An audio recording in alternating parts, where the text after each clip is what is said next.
네, 스토리가 있는 뉴스, 스토리 뉴스 시작하겠습니다. 세계 최대 유통기업 월마트가요, 대대적인 지금 할인 이벤트를 시작했습니다. 이미 실시하고 있고요. 자, 그리고 또 하나, 작년에 태어난 신생아, 그리고 앞으로 한 2, 3년간 태어날 신생아들에 대해서 나라에서 1,000불씩 주는 소위 트럼프 어카운트, 이게 이제 이틀 전에 출시가 됐는데 그 자세한 신청 방법이 공개됐습니다. 뭐가 필요한지, 어디서 하는 건지, 가만히 있다고 주는 돈이 아닙니다. 신청해야만 됩니다. 네, 이 부분과 관련해서 이 두 가지 소식은 좀 잠시 후에 전해드리도록 하겠습니다. 끝까지 함께 해주시기 바라겠습니다. 자, 먼저 오늘 알려드리겠습니다. 라고 제가 어제 예고를 해드렸던 부분 있죠.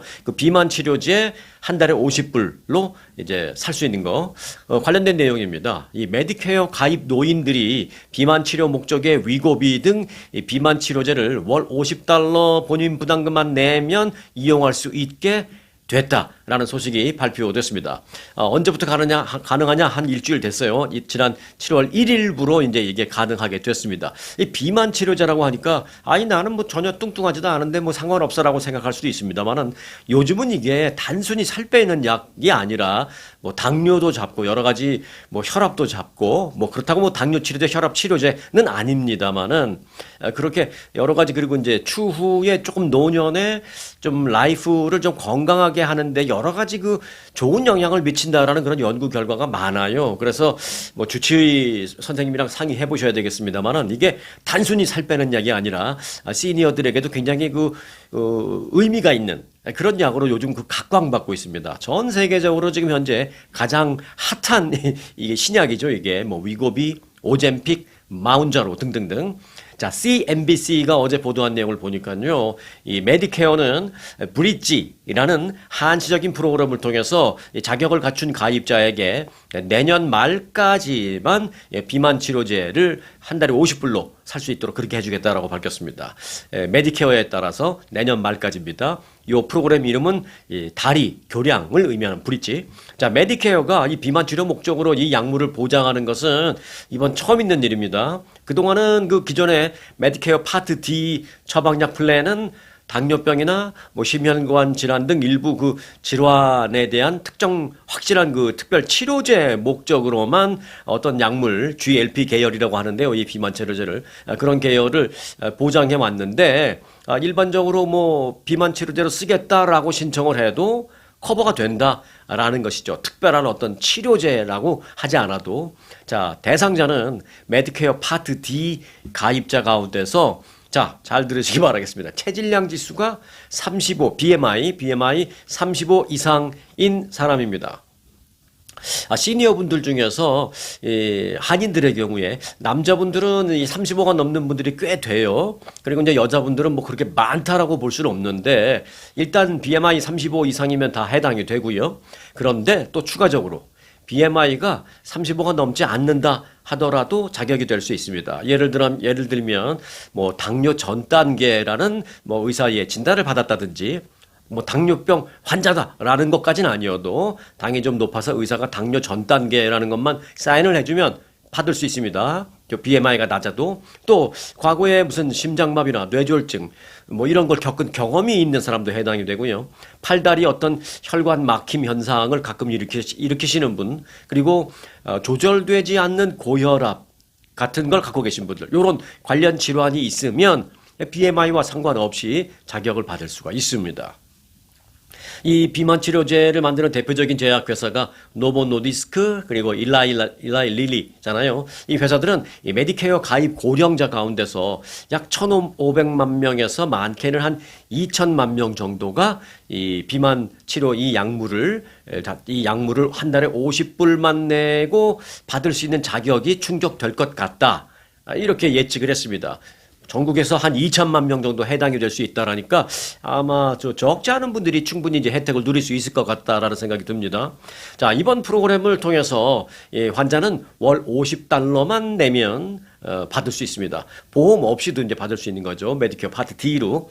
만일 이제 그런 거 없이 정말 내 돈 내고 생돈 내고 이걸 사 먹는다 그러면 한 달에 제일 싼 게 한 6, 700불, 비싼 건 한 8, 900불 정도 되거든요. 그걸 이제 50불에 할 수 있으니까 큰 도움이 될 수 있을 것 같다라는 생각입니다. 자, 지금 뭐 이민과 관련해서 강경한 이민 정책이 뭐 시행되고 있는데요. 드디어 이 올 게 왔습니다. 뭐냐면 시민권자의 배우자에 대한 얘기가 지금 나오고 있습니다. 그리고 이제 앞으로 또 영주권 신청할 때 또 어떻게 해야 된다 이런 얘기가 나오고 있는데 자, 뭐 배우자 얘기는 좀 이따 해드리고 이제 영주권 관련된 얘기인데요. 영주권이나 특히 이제 꼭 영주권 아니더라도 무슨 비자든 또는 뭐 시민권 신청을 하든 여하튼 이민 관련 서류를 신청할 때 앞으로는 단 한 글자도 절대 실수나 오류가 있어서는 안 됩니다. 이전에는 그런 게 있으면 다시 보내서 이거 고쳐오라 그러고 시간이 좀 많이 걸리긴 했어요. 그런 것 때문에 서류가 왔다 갔다 하는 그런 그 시간 때문에. 그런데 지금은 왔다 갔다가 아니라 단 글자 하나라도 틀리면 그 자리에서 그냥 기각 리퓨즈 돼버립니다. 거절돼버립니다. 다시 신청할 기회도 안 줘버립니다. 굉장히 중요합니다. 그래서 조심하셔야 되고요. 신청인의 뭐 사인이 누락됐다거나 뭐 이름이 오타가 됐다거나 주소가 잘못 찾았다거나 이게 다시 할 수가 없습니다. 보완할 수 있는 기회 없이 즉각적으로 기각 처리된다라는 것입니다. 그래서 이민 사회에 상당히 불안감을 주고 있는 게 사실입니다. 자, 국토안보부에 따르면 오는 10일부터 즉 제가 지금 말씀드린 이게 시행이 됩니다. 뭐 오늘은 아닙니다만은 10일부터 이게 시행됩니다. 그 서명 규정을 대폭 강화하는 정책이 시행됩니다. 그래서 새로운 이민 신청서 처리 지침이 지금 이민구 그 데스크 사무실로 쫙 지금 내려갔습니다. 오는 10일 이후부터는 서류를 봤을 때 단 한 글자라도 틀린 게 있으면 이거 뭐 고쳐와라 그렇게 보내지 마. 그 자리에서 바로 기각시켜. 이렇게 된 겁니다.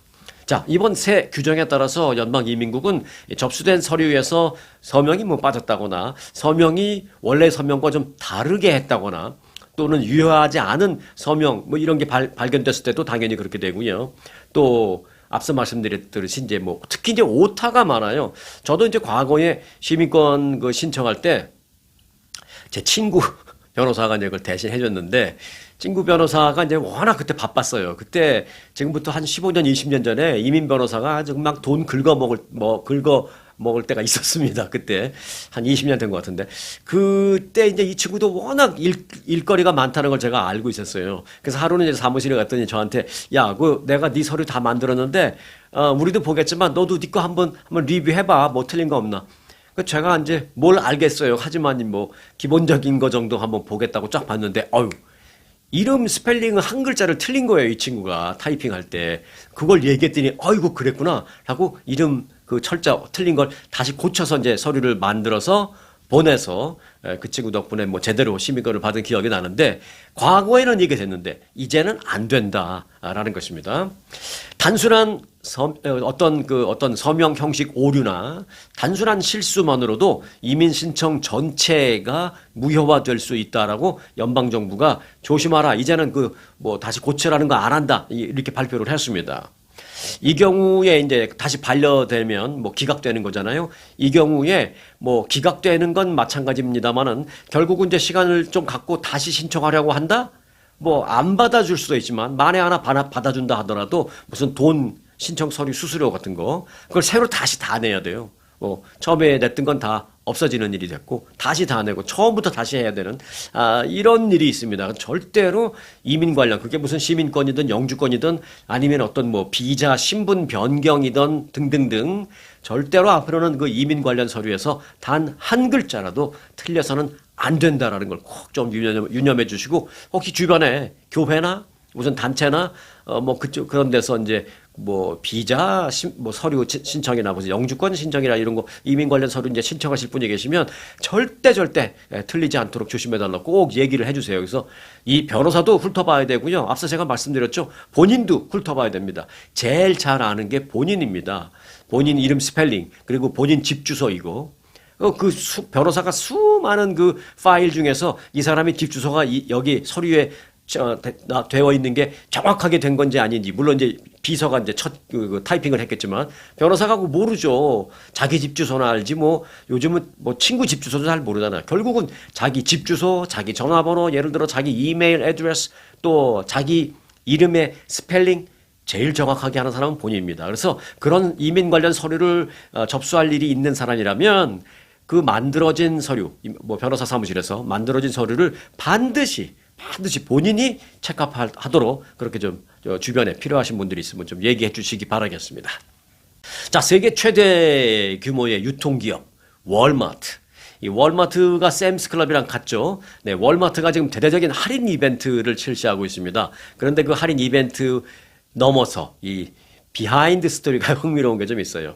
자, 월마트가 할인 이벤트를 엊그저께 이제 공개했는데요. 그러자 트럼프 대통령이 곧바로 자신의 SNS에 요게 월마트가 내 압박을 받고 하는 거다. 이래서 지금 흥미롭습니다. 뭐 우리는 사실 뭐 그러거나 말거나 싸게 물건을 살 수 있으면 된 거지만 뭐 그 스토리를 좀 전해드리겠습니다. 자, 우선 그 월마트의 할인 이벤트 내용. 우리에겐 사실 그게 중요해요. 정치공학적인 어떤 비하인드 스토리, 인사이드 스토리보다는 우리는 그 월마트의 할인 내용이 더 중요합니다. 자, 월마트는요, 미국 건국 250주년 기념에 맞춰서 250개 주요 품목에 대한 가격 인하를 단행한다라고 밝혔습니다. 250개 품목이기 때문에 우리가 필요한 웬만한 물건들은 거의 다 해당한다고 보시면 됩니다. 그럼 몇 퍼센트를 할인하느냐? 요거는 이제 품목마다 다릅니다. 뭐 절반 뭐 반값 세일하는 것도 있고 뭐 20% 세일하는 것도 있고요. 대상 품목은 식료품과 뭐 생활 필수품 등을 중심으로 거의 대부분이 이제 해당이 되는데, 자, 우선 식료품의 경우에는요, 가장 큰 폭의 할인하는 게 몇 군데가 있는데, 몇 가지가 있는데, 그 중에 대표적인 게 옥수수입니다. 옥수수. 요즘 그 시니어들 중에서 옥수수가 뭐 몸에 좋다 하는 얘기도 있고 그래서 옥수수 이제 쪄서 뭐 하루에 한 반 개씩 이렇게 드시는 분들 많은 것으로 알고 있는데, 옥수수가 월마트에 지금 가면요, 평소보다, 그러니까 정가보다 무려 63.5% 할인합니다. 뭐 63도 아니고 64도 아니고 왜 63.5%인지는 모르겠습니다. 본인 월마트가 말 안 했으니까. 여하튼 반값 이하 세일이죠. 63.5%. 자, 그 외에 붉은 체리는 49.7%, 거의 반값 세일합니다. 그리고 코카콜라는 33%, 그리고 펩시콜라하고 이제 닥터페퍼가 한 회사죠. 펩시콜라는 23% 할인합니다. 그리고 이제 그라운드 비프, 다진 소고기, 요거가 이제 15% 인하합니다. 그리고 그 외에 이 비프 종류도 대충 한 10% 안팎으로 세일하고 있습니다. 고기 종류 세일하기가 아마 제일 어려울 건데, 그럼에도 불구하고 이제 비프 종류도 세일을 합니다. 비프 종류 중에서는 그래도 제일 많이 세일하는 게 이제 그라운드 비프, 15%. 그리고 이제 뭐 세제, 뭐 잔디깎는 기계, 뭐 바베큐, 그릴 등등 이런 생활용품 등을 비롯해서 뭐 자외선 차단제, 선블락 로션 같은 거, 여름철에 필요한 그런 많은 품목들도 지금 대거 포함이 돼서 할인을 하고 있습니다. 이 할인 이벤트는 월마트 오프라인 전 매장에서 당연히 하고요. 그리고 월마트 웹사이트를 통해서 살 때도 할인이 똑같이 되고, 또 월마트 앱 있어요. 이제 전화기로 할 수 있게 그 앱을 통해서 사도 적용이 됩니다. 그리고 추가적으로 샘스클럽에서도 같은 이벤트를 실시하고 있으니까 뭐 샘스클럽 멤버이신 분 꽤 되는 걸로 제가 알고 있습니다. 샘스클럽에도 며칠 전부터 세일을 하고 있으니까 이번 주말 괜찮을 것 같습니다. 한편 이 월마트의 이 같은 대대적인 그 할인 이벤트가 공개되자 트럼프 대통령은 자신의 SNS에 이렇게 올렸어요. 월마트가 우리 연방정부 요청에 따라서 대폭적인 가격 인하에 나선다는 보고를 내가 받았다. 이 월마트에서 장을 보는 수백만 명의 미국인에게 매우 중요한 일이다. 결국 월마트는 나의 지시에 의해서 이렇게 세일을 이행하고 있다. 이렇게 SNS에 올렸습니다.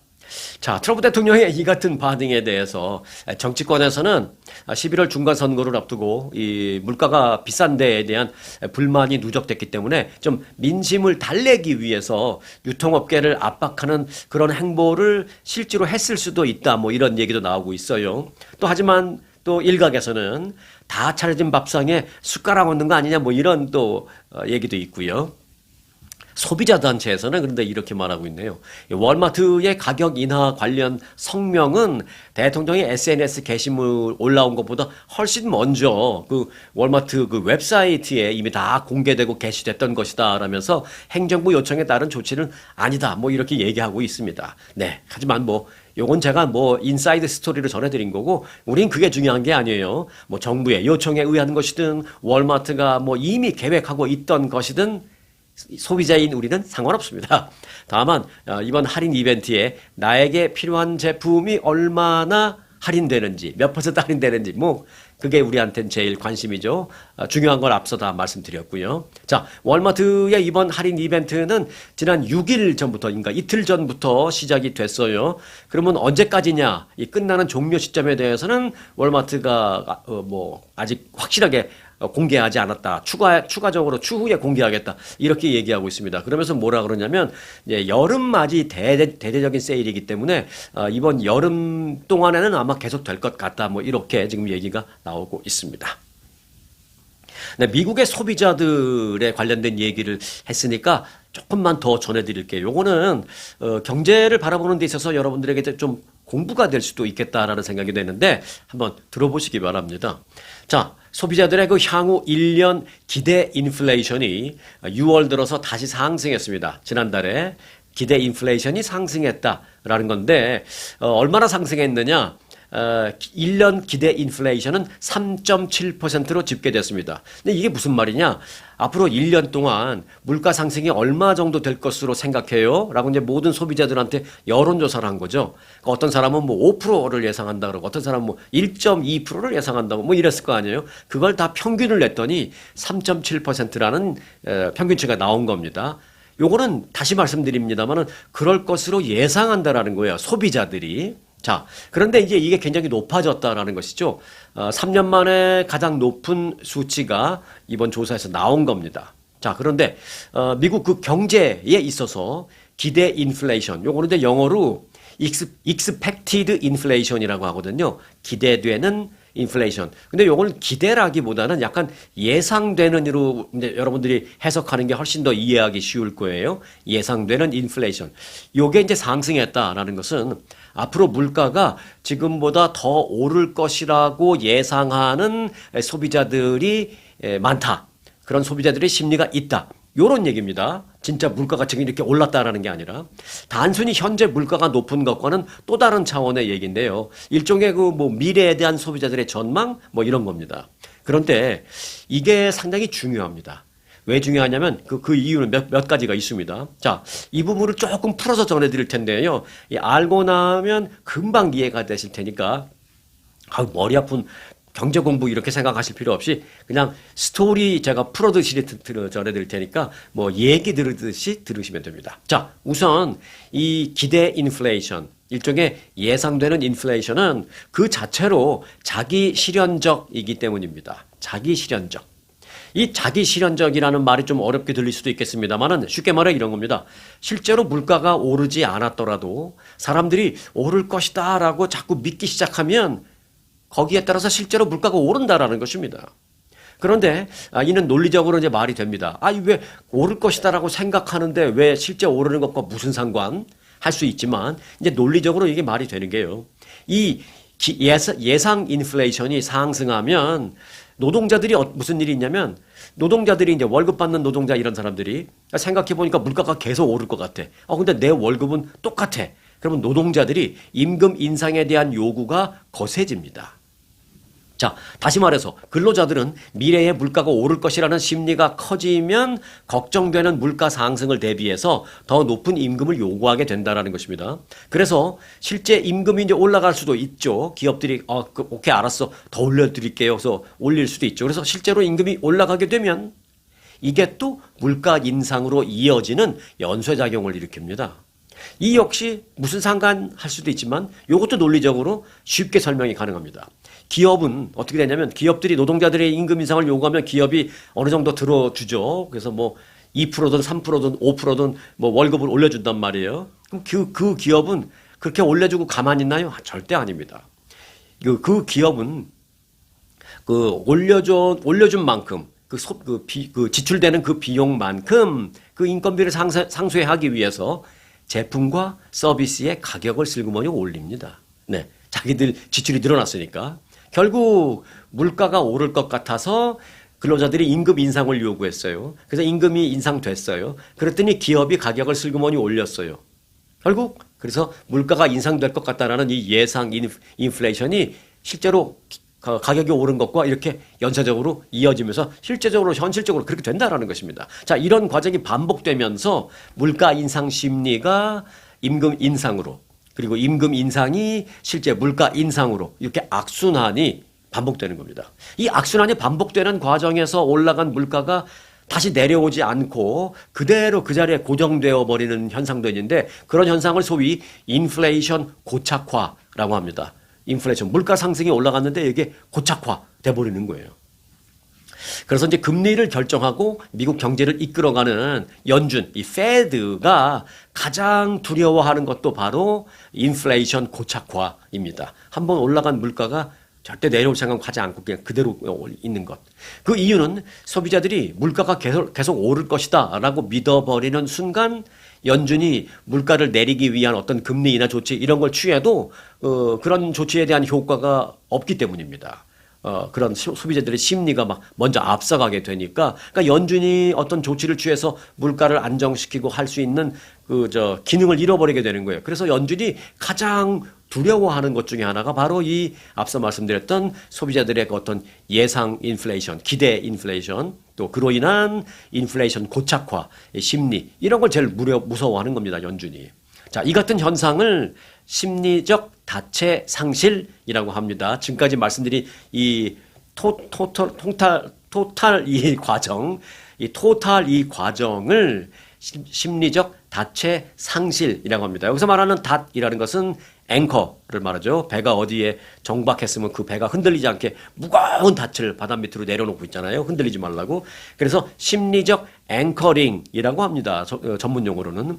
자, 소비자들의 심리가 안정되게 중심을 잡지 못하고 마치 앵커가 내려져 있지 못하는 배처럼, 앵커가 없는 배처럼 흔들흔들 한다라는 의미입니다. 이게 소비자들의 심리가 흔들리는 거죠. 소비자들의 심리가 흔들거린다라는 걸 다른 표현으로는 쉽게 불안 심리라고도 할 수 있죠. 자, 소비자들의 그렇게 이제 흔들거리는 불안 심리가 커지면 가장 먼저 발생하는 게 뭐냐? 가수요입니다. 가수요. 여기서 말하는 이제 가라는 것은 뭐 우리가 흔히 말할 때 쓰는 가칭, 뭐 가짜 할 때 그 가입니다. 실제 하지 않는다라는 그런 뜻이죠. 네. 가수요의 증가라는 것인데, 이 가수요란 지금 당장 필요 없는 물건인데 추후에 물가가 오를 것 같아서 지금 미리 사놓는 거, 이런 걸 말합니다. 가수요. 자, 이같이 가수요가 증가하면 수요와 공급의 원칙에 따라서 똑같은 공급 상황에서 수요가 실제로 늘어나니까 가격이 오르게 되죠. 네. 때문에 실제 물가 인상 요인도 어느 정도 있겠지만 거기에 더불어서 소비자들의 불안 심리, 또 예상 인플레이션이 높아지는 심리, 또 지금 말씀드린 소비자들의 가수요, 필요 없는데 미리 만약 사놓는 거 막 이런 것들, 이게 막 애드가 되면서 인플레이션이 뭐 걷잡을 수 없이 어떻게 연준, 페드가 어떻게 손 쓸 수 없이 막 올라가 버리는 겁니다.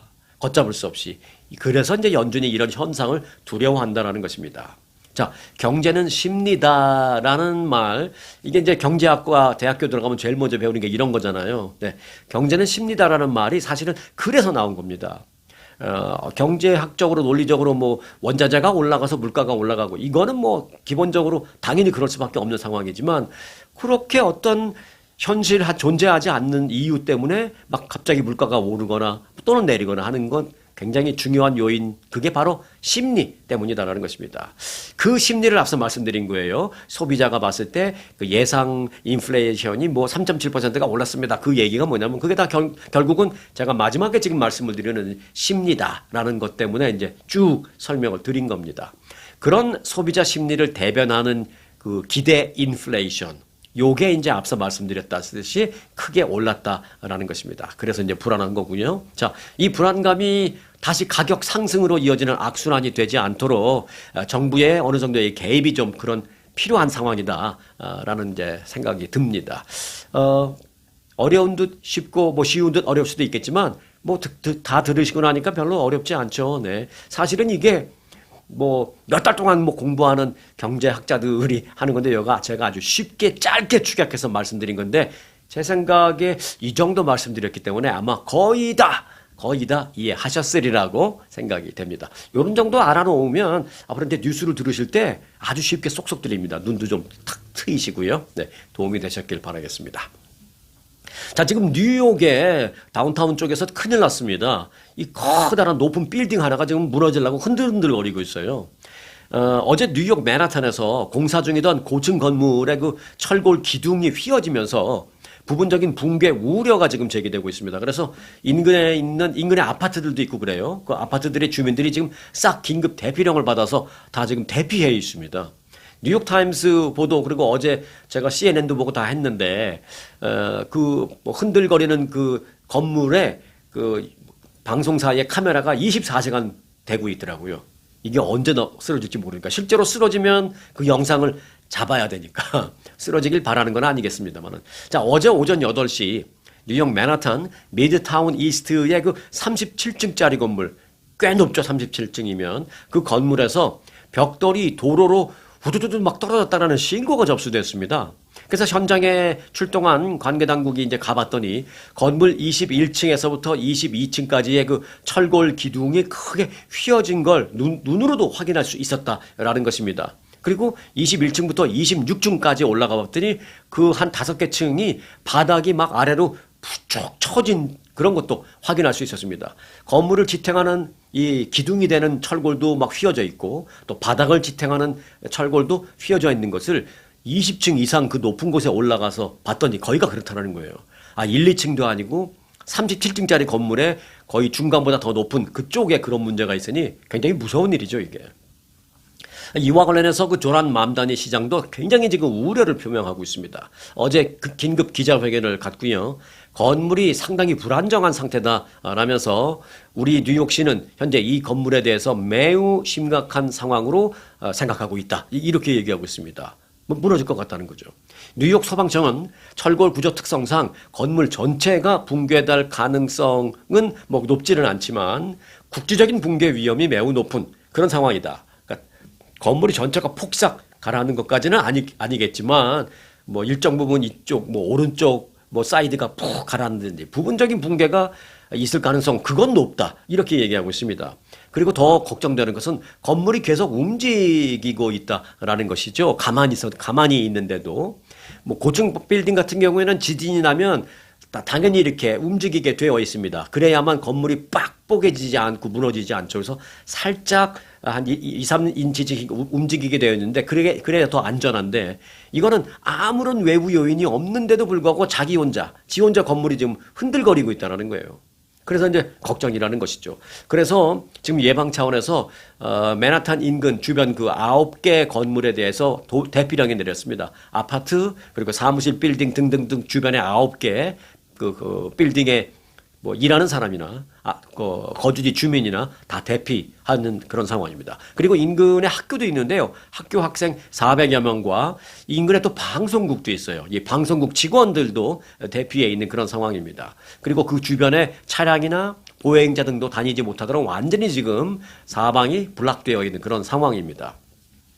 자, 당국은 이 추가 위험을 줄이기 위해서 드론을 보내서 건물 변형 상태를 실시간으로 점검하고 있습니다. 사람이 올라가서 점검하기도 너무 위험하다라는 판단을 내린 거죠. 그래서 드론을 계속 보내면서 지금 상황 판단하고 있고 요걸 어떻게 해서 이걸 상황을 헤쳐나갈까를 드론을 보내면서 이제 모니터를 보고 지금 판단하고 있는 그런 상황입니다. 아무래도 이제 구조물 보강 건설을 먼저 해야 할 텐데 이 보강을 하는 게 필요한 건지 아니면 보강으로 될 정도인지 아니면은 철거를 해야 되는 건지 상당히 저는 이쪽에 대해서 공부를 한 사람으로서 저는 이 정도 건물이면은 철거하는 게 맞다고 봅니다. 네. 자, 뉴욕의 그랜드 센트럴 터미널과 유엔 본부 사이 그 번화가에 자리 잡고 있는 빌딩이에요. 이게 언제 지어졌냐면 1970년대에 지어졌습니다. 그러니까 사실은 뭐 굉장히 오래됐다고 볼 수도 없어요. 뭐 50년 조금 넘었으니까 뭐 그렇게 오래된 것도 아닙니다. 그런데 이제 이런 문제가 있네요. 제약회사 제일 유명한 파이자, 지금은 아닙니다만 한때는 그 파이자가 이 건물에 본사를 두고 있었어요. 지금까지 있었으면 큰일 날 뻔했죠. 그런데 최근에는 사무실 그 용도를 다 폐기하고 그 주거용 콘도 같은 걸로 또는 아파트나 콘도로 전환하기 위해서 내년에 완공한다는 목표로 1,600세대의 아파트 주거 시설을 만들겠다라고 이제 대규모 리모델링 공사가 지금 진행 중이었거든요. 그런데 지금 이런 문제가 있습니다. 제가 앞서 철거하는 게 맞다라고 이제 말씀을 드린 이유는 공학적인 측면에서 그렇습니다만은 생각해 보세요. 이런 정도의 문제를 일으켰는데 다 고쳤습니다 하면서 리모델링해서 아파트로 팔면 여러분들은 거기 들어가시겠습니까? 당연히 안 들어가시죠. 딴 데보다 뭐 2, 300불 싸게 해준다 그래도 당연히 안 들어가죠. 딴 데 뭐 3,000불인데 여기 그냥 1,000불에 해준다? 뭐 그러면은 또 몰라요. 그런데 그렇게 해줄 거면은 이 사람들은 마이너스, 적자나죠. 그럼 그렇게 못하죠. 그러니까 이래도 안 되고 저래도 안 되니까 이건 철거하고 새로 짓는 게 맞다. 저는 뭐 개인적으로 그렇게 생각하는데 모르겠습니다. 요게 이제 2, 3일 정도 지나면 해결책이나 뭐 정부 발표가 나올 테니까 나오는 대로 좀 전해드리겠습니다. 네, 프랑스의 명품 브랜드 크리스찬 디올, 세계적인 팝스타 테일러 스위프트의 그 결혼식 의상을 맡으면서 아주 세계적인 홍보가 돼버렸습니다. 크리스찬 디올의 라이벌을 어찌 보면 이제 샤넬이라고 볼 수도 있는데 특별히 이번에 테일러 스위프트의 웨딩 드레스를 만들어서 이제 입히는 데까지 경쟁을 벌였는데 샤넬이 떨어지고 크리스찬 디올을 스위프트가 선택해서 입은 겁니다. 세계적인 가수 테일러 스위프트와 프로 풋볼 스타 트래비스 켈시가 최근에 뉴욕에서 이제 결혼식 올렸잖아요. 그때 테일러 스위프트가 입은 웨딩 드레스가 크리스찬 디올이 만든 그 옷이라는 것이죠. 세계에서 가장 영향력 있는 팝스타인 테일러 스위프트의 웨딩 드레스를 크리스찬 디올이 만들었다. 그래서 그녀가 입었다라는 그 사실만으로도 이 막대한 브랜드 홍보 효과를 거둘 것으로 보이고 있습니다. 결혼식을 앞두고 스위프트의 이 웨딩 드레스를 어느 회사가 만들지를 놓고 이제 패션 업계에 관심이 초집중되고 있고 당사자들끼리는 경쟁도 심했는데 결국은 크리스찬 디올이 최종 선택을 받았습니다. 업계에서는 명품 시장의 침체 속에서 수요 회복을 노리는 이 크리스찬 디올이 스위프트의 웨딩드레스를 제작함으로써 이번에 막대한 홍보 효과를 얻었다라는 그런 그 분석도 내놓고 있습니다. 뭐 크리스찬 디올 여러분도 뭐 집에 크리스찬 디올 제품 뭐 한두 개씩은 갖고 계시죠? 네. 자부심을 가져셔도 될 것 같기도 하고요. 자, 테일러 스위프트의 그 영향력은 어느 정도냐? 그 테일러 스위프트를 따르는 그 팔로워가 무려 2억 7,300만 명입니다. 2억 7,300만 명. 이 어마어마한 영향력이죠. 그런 영향력을 고려하면 이번에 크리스찬 디올이 웨딩 드레스를 입혔다라는 것은 정말 상상하기 어려운 그런 홍보 효과를 누릴 수 있을 것이다라는 분석입니다. 자, 끝소식입니다. 앞서 제가 처음에 시작할 때 예고해드렸던 그 트럼프 어카운트 소식을 좀 상세하게 전해드리겠습니다. 자, 트럼프 어카운트가 이제 출시됐죠. 트럼프 대통령이 50만 명 이상의 신생아 계좌에 $1,000씩 정부 지원금 예치가 완료됐다라고 밝혔습니다. 50만 명한테 완료됐다는 얘기는 50만 명 주고 땡 그게 아니에요. 지금 해당되는 그 신생아 그리고 해당될 신생아는 뭐 600만 명 이상 될 것으로 보입니다. 지금 연방 재무부는 충분히 600만 명 이상의 아동이 트럼프 어카운트 계좌 혜택을 받을 것으로 보고 지금 현재 그 등록을 한 어린이는 600만 명 정도 된다. 뭐 이렇게 얘기하고 있습니다.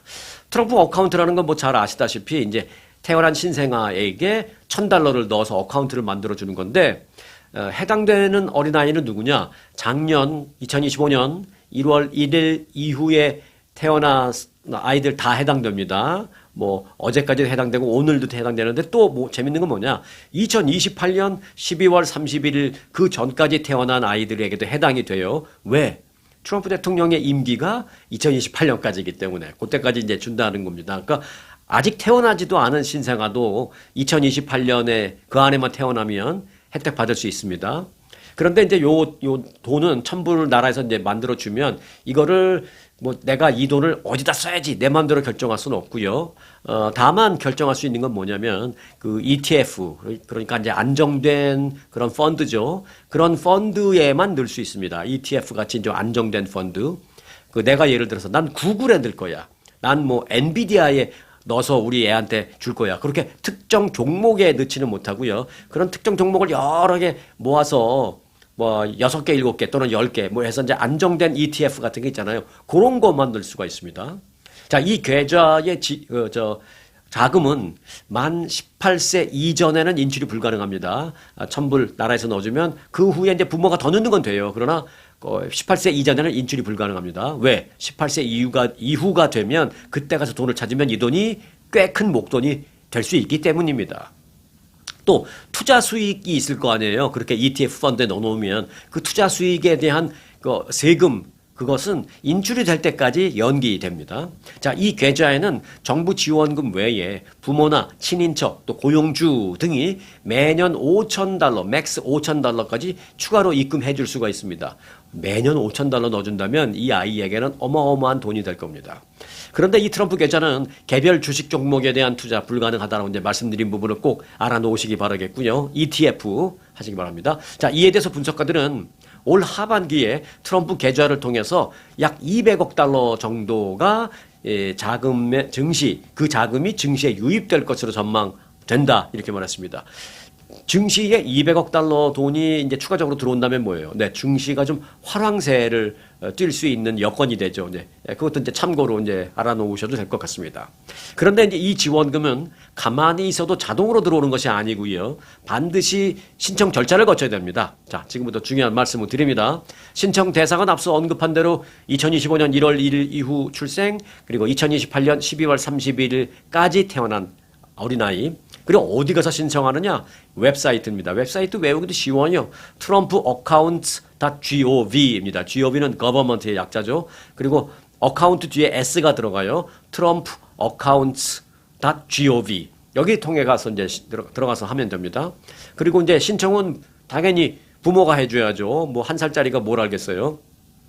신청 시 보호자의 아이디, 그리고 그 아이의 소셜 넘버, 그리고 생년월일, 그리고 거주지 정보, 이런 정도만 있으면 됩니다. 자, 그런데 이제 생각해보면 트럼프 어카운트 그 $1,000를 받을 자격이 이미 지난 그런 아이, 뭐, 예를 들어서 작년 전에, 재작년에 태어난 아이는 해당이 안 되죠. 그렇게 뭐 이미 지난 아이가 있다고 하면 그 아이에게도 이런 방법을 통해서 펀드를 만들어 주시기 바라겠습니다. 1,000불이 됐던, 뭐 3,000불, 5,000불이 됐던 욕심 같아서는 그냥 한 10,000불짜리 탁 해서 만들어졌으면 좋겠다라는 그런 생각도 듭니다. 그런데 예를 들어서 지금 2살이든 뭐 5살이든 그저 몇천 불, 한 5,000불 내지 뭐 10,000불 정도 이렇게 해서 만들어주면 이게 그 아이가 18세 이상이 됐을 때 꽤 큰 돈이 됩니다. 뭐 예를 들어서 $10,000를 예를 들어서 한 3살 때 3살짜리예요 지금. 근데 $10,000를 만들어줬어요. 그러면 18세가 되면 15년 지나는 거죠. 그렇게 투자를 해놓고 나면 이게 이제 몇십만 불 됩니다. 그리고 이제 더 돈을 더 불리기 위해서는 한 달에 한 200불 정도만 부모가 넣어준다면, 큰 돈도 아니고 한 200불 정도만 부모가 넣어준다면 이게 뭐 몇십만 불 이상은 충분히 된다라는 것입니다. 이게 이제 투자라는 측면에서도 그렇습니다만은 그래서 이제 ETF에 하라는 거예요. 이 변동성이 조금밖에 없고 막 큰 폭의 하락 같은 걸 경험하지 않을 수 있게 안정되게 ETF. 그리고 이제 이게 투자라는 측면에서 그렇습니다만은 이제 복리의 마술 때문에도 더더욱이 이제 시간이 많이 흐르면 그렇게 됩니다. 어린아이들에게 이런 어카운트 만들어주는 거 꼭 필요한 것 같습니다.